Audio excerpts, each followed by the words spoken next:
ছাত্র শিবিরকে এইবার জয়ী হতে দেখতে চাই। ছাত্র ছাত্রীদের জন্যেই সকালের ফ্রি নাস্তার ব্যবস্থা আমি বনি আমিন করে দেব।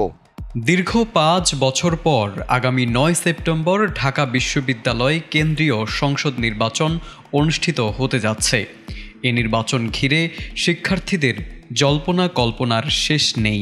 তবে আসন্ন ডাকসু নির্বাচন ঘিরে নতুন আলোচনার জন্ম দিয়েছেন জনপ্রিয় কন্টেন্ট ক্রিয়েটর বনি আমিন।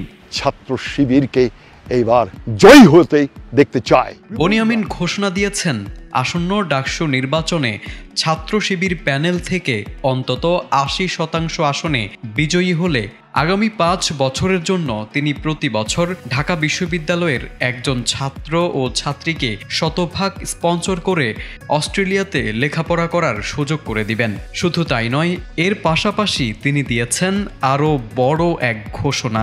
ঢাকা বিশ্ববিদ্যালয়ের ভেতরেই 2টো ক্যান্টিনে পুরো মাস ব্যাপী সবসময় ছাত্র ছাত্রীদের জন্যেই সকালের ফ্রি নাস্তার ব্যবস্থা আমি বনি আমিন করে দেব।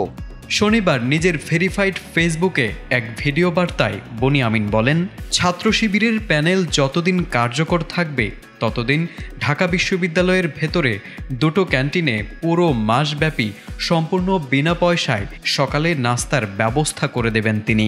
আমার নারী পোতা দেশ, সেজন্যই আমি বলছি। বনি আমিন বলেন, ছাত্র সংসদ ও ছাত্রদের ভূমিকা জাতীয় রাজনীতিতে বড় ধরনের প্রভাব ফেলে। তিনি বলেন, আমি শিবির বা জামায়াত করি না, কিন্তু আমার ব্যক্তিগত পছন্দ অপছন্দ থাকতে পারে।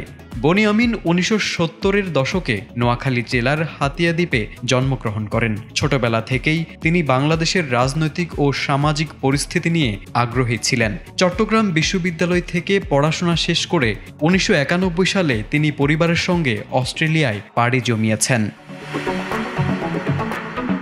Desk report, ATN Bangla, Dhaka.